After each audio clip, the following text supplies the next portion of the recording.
Bible difficulties, part 4. Were there one or two angels at Jesus' tomb? In Matthew 28:5, it says, "The angel said to the women, 'Do not be afraid.' But in John 20:12, it says, 'Mary saw two angels in white.' So was it one or two? Here's the solution. Matthew never says there was only one angel. He just focuses on the one who spoke.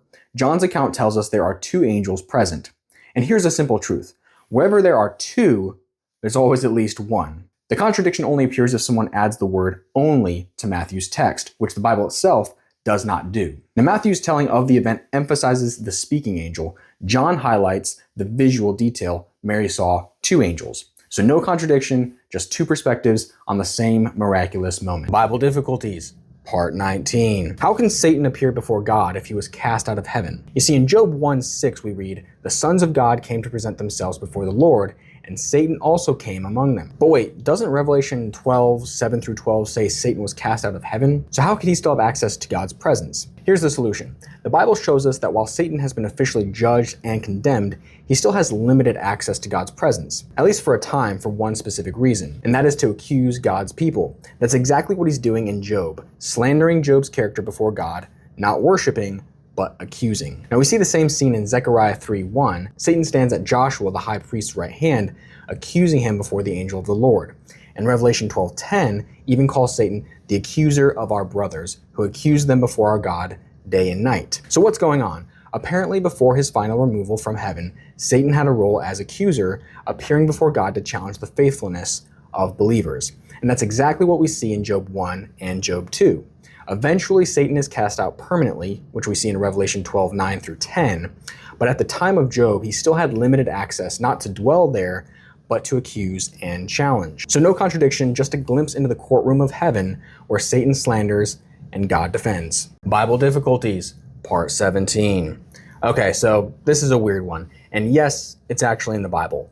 Why did God forbid boiling a young goat in its mother's milk? You'll find this in Exodus 23:19. This command appears 3 times in the Old Testament. You shall not boil a young goat in its mother's milk. So what does this mean and why was it forbidden? First, the meaning is simple and literal. There's no confusion in the wording. The Israelites clearly understood what God said.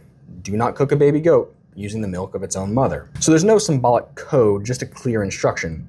The real question is why? And while scripture doesn't explain the reason directly, scholars and commentators have proposed several possibilities. It may have been part of a pagan ritual, possibly Canaanite, connected to fertility or land blessing ceremonies. It could have been linked to occult practices aimed at agricultural prosperity, and some even suggest a dietary concern. Mixing milk and meat may have been seen as unclean or even hard to digest. Others believe it showed contempt for the natural bond between mother and child, using a source of life to cook that very life. It may have symbolically defiled sacred festivals like the Feast of Ingathering. Lastly, it might have represented unnecessary indulgence or luxury out of line with the spirit of holiness.